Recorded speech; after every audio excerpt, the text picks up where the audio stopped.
Let's talk about groups for Dolby Atmos. Before we dive in on this, just want to let you know there are some affiliate links below and templates that I have available for doing Atmos stuff.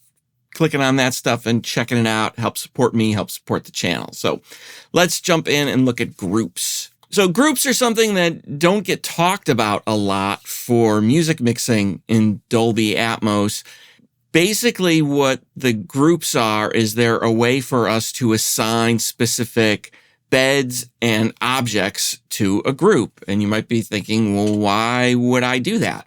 So the main workflow for these has been for doing audio posts for, TV, film, that kind of stuff. There are potential applications for us doing these with music, but I think it'll be easier for me to kind of explain these and show you what they're for using more of an audio post workflow. So if you're a music mixer, hang with me. This will make sense. So I've got my template here. This is my audio post template that is actually available below. And I've got the Atmos renderer in Pro Tools open here. I'll show you how to do this in the external renderer as well. If we click on the gear icon, right over here, we can see there's a little groups button. So let's hit that. So these are all the groups that are set up in this template. I've got dialogue, music effects, narration. Those are kind of the main groups that I would use. And then there's also groups there for background and Foley. Why do I have these in here? It's for doing re-renders, basically. By creating these groups and assigning specific beds and objects to those groups, we can do custom re-renders.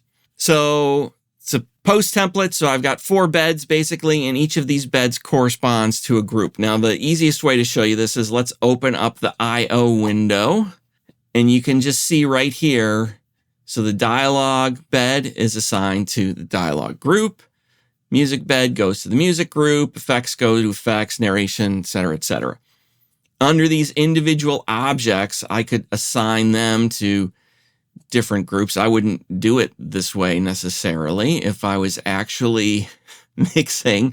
My general approach with this kind of workflow would be to take a set of objects and assign them to like the effects group, and then take another set of objects, assign them to music. And most of the objects would likely go towards effects if I'm doing work for video, film, TV, that kind of thing. But got objects available, might set some aside for dialogue and music because you never know. So the real power of having these groups comes with our custom re-renders. So if I open the custom re-renders window here, you can see I've got a bunch of different re-renders set up. There's like a dialogue 5.1, music 5.1, effects 5.1, and then there's stereo versions of them as well. Now, if I click on the re-render, you can see right down here, we're not including the full mix. It's a custom mix, types, beds, and objects, but it's only dialogue. So what this gives me the ability to do is to basically print a re-render that is only dialogue. Or if I go to the effects, now we've got the effects, backgrounds, Foley, I can print just a 5.1 stem, basically, of the effects. Very powerful workflow if you're doing this kind of stuff. With the internal renderer in Pro Tools, I can actually run these live, which means I can print them live. And that can lead to doing some kind of faster workflows, especially if you are making changes to things. All that stuff is in the post template that I have available down below if you're looking to do that kind of stuff. But this is an audio post workflow. What about music? All right, so I've got my music template open here. What can we do with this? So if I open this up and go into groups, Pro Tools, I don't know where all this stuff came from. At some point, all kinds of things ended up in here for different groups. I'm just going to clear things. Now, I had groups set up for binaural stuff. I'm actually going to remove these. Oh, I'm going to have to. All right, so now I've got no groups, and If we hit add default, it's going to add all of the post groups, but we don't want that. So what can we do with this for music? Well, I could create a group for drums. I could create a group for bass. I could create a group for the instruments. Create a group for background vocals. I could create a group for, lead vocals.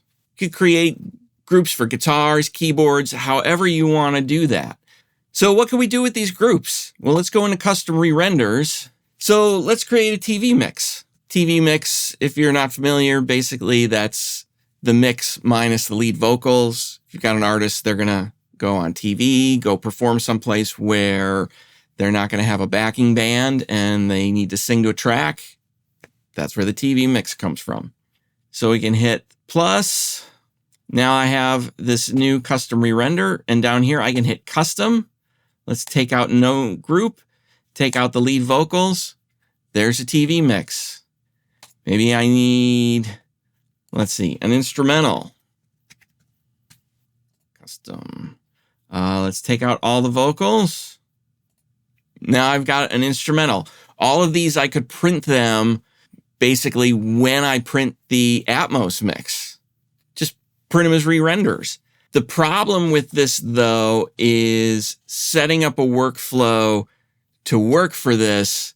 For most music mixing workflows that we use, it'd be a little cumbersome.